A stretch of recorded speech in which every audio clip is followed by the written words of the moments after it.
Me. Her voice came from the back door of the house. I was confused, and then she appeared, looking pale and unsteady. "What are you doing here?" I was shocked because my mother-in-law had passed away and was cremated the day before. "What's going on?" She slowly signaled me, and I felt a cold sweat on my back. I was so scared my mouth went dry.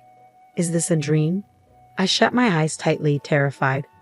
My name is Eleanor.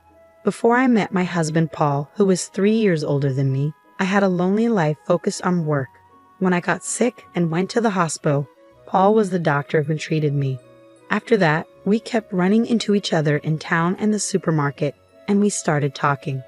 Our relationship quickly turned into marriage. Living with his parents was a surprise. His father, Dean, was the strict director of the hospital where Paul worked. His mother, Aria, was gentle and kind, and she welcomed me warmly. I thought, if Aria is here, I might manage. I became a housewife at Paul's request and wanted to do my best with Aria's help. I hope to have children soon. Paul was excited about becoming a father and kept saying so. After 2 years of marriage, we finally had a baby boy named Logan. "Eleanor, thank you so much," Paul cried happily in the hospital room. But once we were home, he admired Logan from a distance and didn't help with childcare. "Today is your day off, right? Could you feed Logan while I hang the laundry? That's your job. If I do childcare too, what's the point of you being here?" Paul laughed and went back to watching TV. I thought he was joking, but he wasn't. Problems started when Logan cried at night. "I can't sleep because of the noise. Make him stop crying." Paul yelled at me while snapping at the crying Logan. His loud voice only made Logan cry more. I took Logan to the living room to calm him down, but he wouldn't stop. Paul told us to leave. "Don't come back until he quiets down. If I don't get enough sleep, it will affect my work. You're his mother, so handle it." I felt like he was talking about someone else and could only sigh. It was too much. While calming Logan at the park, Aria came to check on us. "Are you okay? I'll take over, so you can rest." "I'm sorry. Thank you," I said. Aria was the only one who understood me since Paul had pushed me away. With her help during those tough nights, I managed to get through, but things didn't get better. When Logan started eating solid food, Dean began to closely manage our finances. "You've been spending too much. Aren't you living too freely on someone else's money?" he scolded. With the added costs for Logan's clothes, diapers, and food, and Dean and Paul's dislike for simple meals, managing the money became hard. I had to cook a variety of dishes, which cost money, but we weren't living extravagantly. The household was strained because Dean and Paul often went out drinking, claiming it was for work. They refused to change their behavior and started giving us less money. "Since you're only doing housework, we don't need to give you extra money," Dean said. "Exactly. Even if your clothes are worn out, you can still wear them. You don't deserve any luxuries like we do." Paul laughed and agreed with his father. For them, drinking out was more important than supporting the family, and we were already struggling with very little money. "If you cut back any more, I'll have to reduce Logan's meals," I said. "Then stop eating yourself. Are you putting your own hunger before your child's?" Dean replied coldly, leaving me speechless. Aria gently put her hand on my shoulder and spoke up. "That's unfair. Eleanor works hard for the family, and it's natural since she stays at home. Is it really fair to expect her to be treated the same as us even though she doesn't earn money?" Aria's words were met with a nod and a smirk from Paul. The kind expression Paul used to have was gone. Proud of being doctors, they looked down on housewives like me. "Then I'll work," Aria said firmly. "Eleanor is busy taking care of the baby, but I can work." Dean looked surprised by Aria's sudden decision. "Times have changed. It's time to stop seeing women as servants. We have value too." "You're quite bold. If you're so determined, I'll find you a good job," Dean said. He smiled at Paul and left the room. Once they were gone, I ran to Aria. "I'm sorry. I should have stood up for myself sooner." "It's okay. I've had enough too. I don't want to see you and Logan suffer anymore." Aria was truly amazing, and I promised myself I would become as strong as she was. Early the next morning, Paul woke me up and took me to Aria's room. "What's going on?" I asked. "Something happened to Mom." Aria won't wake up," Paul said, looking confused and worried. I went to Aria's side, but Paul stopped me firmly. "Dad and I will try to save her, so stay out of the way. Go take care of Logan."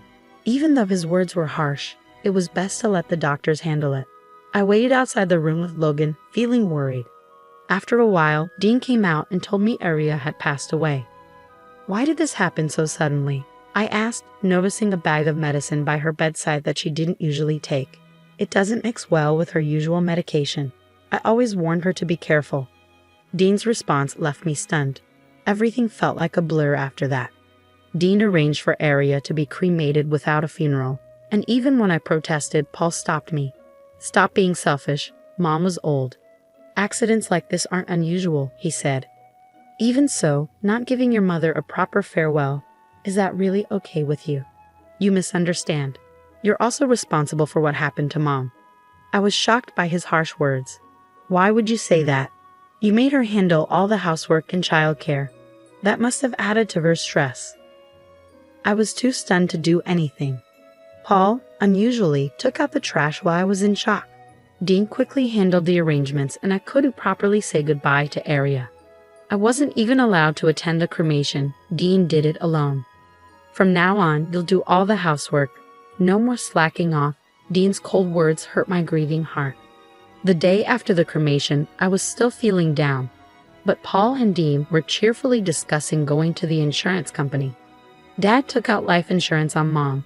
We're going to check on it, so make sure you do the housework properly today. Once we know how much we'll get, let's have a big meal tonight." Ignoring their insensitive talk, I kept doing my chores alone. About an hour later, I heard a noise at the back door. "Please help me." I heard Aria's voice. Even though she was supposed to be dead, I thought I might be imagining things. I went to check and found Aria standing there. "What? How?" I was so shocked I couldn't speak. Aria had been cremated the day before. Who was this? Chills ran down my spine as I wondered. "Come here." Aria saw me and motioned for me to come closer. My legs were shaking, but I walked towards her slowly. "Aria?" She confirmed that Paul and the others weren't around and nodded. "I have to tell you something. Please listen." The warmth of her hand gripping mine proved she was really alive. What she revealed next was horrifying. After hearing her story, I felt a deep, intense anger. "Don't worry, I'll help too. This is unforgivable." Aria left to hide again, and as I watched her go, I vowed to get revenge on Paul and Dean.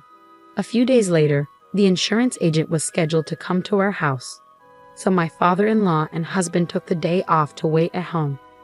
As I grew more annoyed by their cheerful behavior, my father-in-law approached me.